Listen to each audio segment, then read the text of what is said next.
it really is Brutus the Barber Beefcake. And my partner, Greg, the Hammer Valentine. And you know what? We are going to be on Title Match Network. That's right, coming real soon. In fact, so soon, it'll be like a jet airplane out of Vegas. We're doing this from Las Vegas, from my home, the Dream Team together again, and we're going stronger than ever. We'll wrestle anybody still, so show up and watch us on the Title Match Network.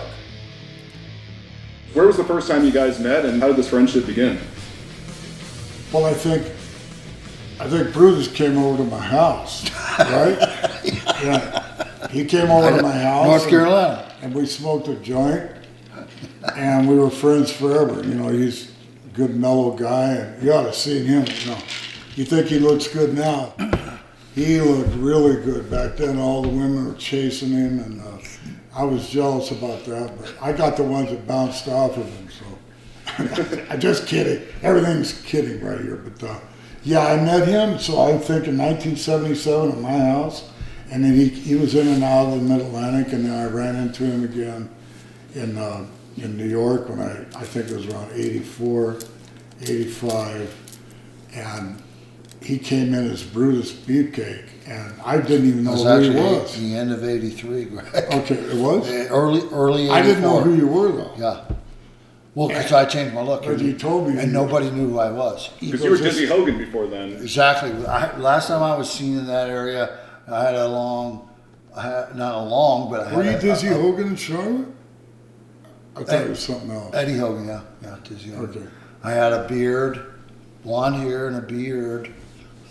You ought to look and see him, man. He looked like he walked off the cover of some men's magazine. When I went back to Florida to cook up Brutus Beefcake deal, I dropped like 30 pounds, like in like 5 weeks, 6 weeks, bam. I cut my hair real short, dyed it jet black, and because I lost that weight, my face looked different. And I went to New York and walked into the office. They were like, "Who are you?" I walked in with Hogan. Walked into the Vince's fucking room. The guy goes, "Who are you?" I'm like, "I'm Brutus Beefcake." And they almost freaking fainted. They couldn't even believe it. The office guys, even the people that knew me, couldn't believe it. They couldn't recognize me. That was a great gimmick. He comes in like that, you don't even know it's the same guy. And then he gets a good push, and he starts working against Hogan. Brutus Beefcake, that fucking shit got over, man. Then we hooked up later on, so.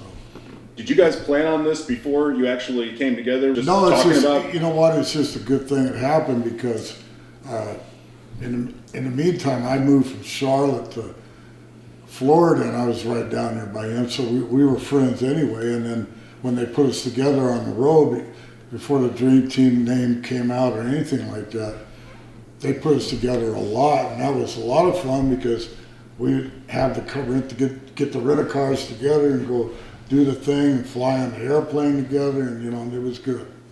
So it worked out good. At the gym, we were together all the time, but it was a good relationship, and it helped to be friends, and it helped that we could smoke a joint together, and also helped that he liked the same kind of music I did, classic rock and oldies and all that. It just, if you're compatible to that's the main thing. And another thing was, had been in the business a lot longer than him by that time. Probably, I had 10 years on him in the business. So he respected 7 years. He respected my opinion. He respected my opinion. Saying, "Oh yeah, that's right." He let me lead our team. And eventually, nobody led. But at the beginning, sometimes, but like he's saying, sometimes there has to be an understanding, and you have to have a mindset, and you have to go with that mindset. If you got two people fucking You got Ric Flair and Hulk Hogan in the ring. You ain't gonna have any kind of continuity to fucking anything because you can't. Guys, everybody's egos are tripping over each other's egos. Nobody wants to. You got to have a partner that it just works. Greg don't want to work against each other. I watched his dad wrestling when I was a kid. When I was with Flair, we had a tag team belts 3 or 4 different times, but he would get in there and wrestle, and I go, when's he ever going to tag me in? So that was, me and him. So it wasn't a tag team match. Gotta be a tag team. Our matches, we set the standard for tag team match. Nobody had ever had a real tag team match. That's why we drew money. Set up. And Greg and I went in there, we annihilated teams because we tagged in and out, in and out, in and out. We get them and smash them and freaking tag. So we get them in and smash them. We just beat them and boom and smash them and boom and bang. Good contrast because, we didn't look like each other. There wasn't 2 blondes. That was a stereotype of tag teams. They had to look. You guys weren't in the same outfits, trying to look like. We did not look like each other at all. And that's what made it work. It's like a yin and yang kind of thing. It was exactly that. And sometimes it's opposites attract. We were completely opposite of each other, and when they put us together, boom! Instantly, people responded. We had Jimmy Hart with us. We had Johnny Valiant, the late great Johnny Valiant. So it was all good stuff. It was natural, and I think it's because we were friends already.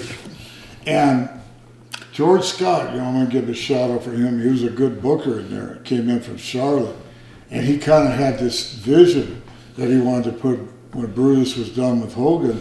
He wanted to put us together because I would be done working with Tito all the time. So. We just meshed together. It was perfect. Well, they threw us together a few times. But they wanted to see how it worked. They salted it into the lineup here and there. A couple shows. We got a couple. People kept saying why are they putting Greg and Brutus together in a match? Cover people couldn't figure it out. Magazines. People couldn't figure it out, and then all of a sudden, boom! They figured it out. Then it was a dream team. They figured it out. Rotunda. And the American team, or whatever they're called, the All-American team, Windham Rotunda. Yeah. They had some gimmick. Came out in Hulk Hogan music and stuff. Yeah. Same kind of music. Same kind of deal. And the people farted at it. No, actually, we would have made a lot of money if they hadn't gotten because Barry Windham got mad. We had a 6-month guaranteed run all around, return matches, sellouts everywhere.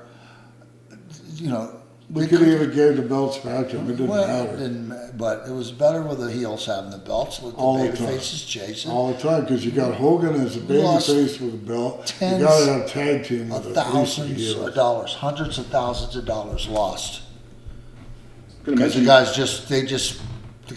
guys just said, I feel bad for the other guy, Mike. But the other guy just walked out, didn't tell anybody, didn't tell us, just left, didn't show up. Next couple days later, that was Barry Windham you're talking about. Yeah, Barry Windham. Just Barry's a friend. I love him. And you worked with them before. But WWF. we all know. There had to be some underlying thing. I don't know. Something there we never knew about. I can't believe, just the night before. Why would you do that to people you call your friends?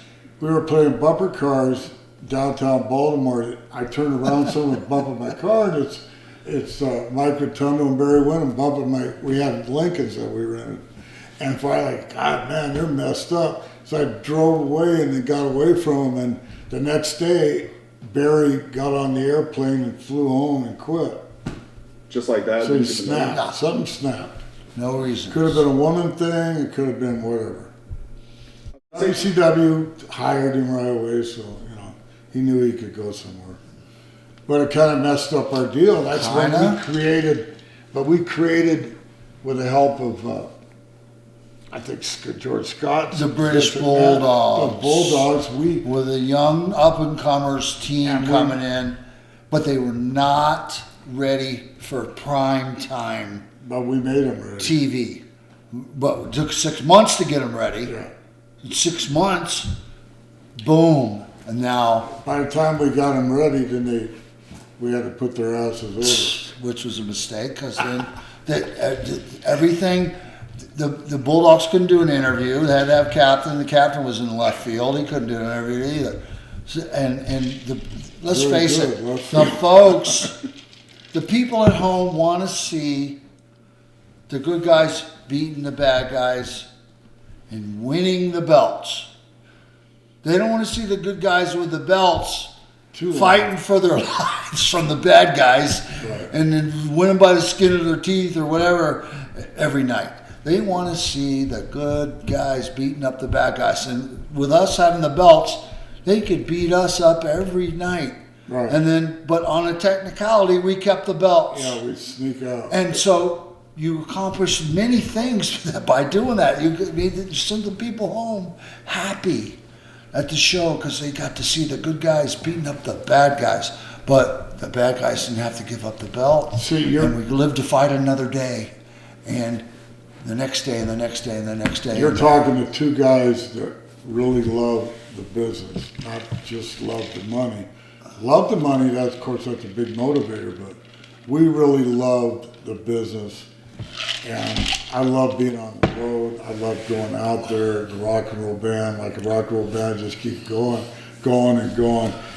We come back home, we all lived in Florida or Charlotte or one of those places. You sit down for 3 days and you'd be gone again, but the 3 days you could barely relax because that was such part. It's like the rock and roll thing.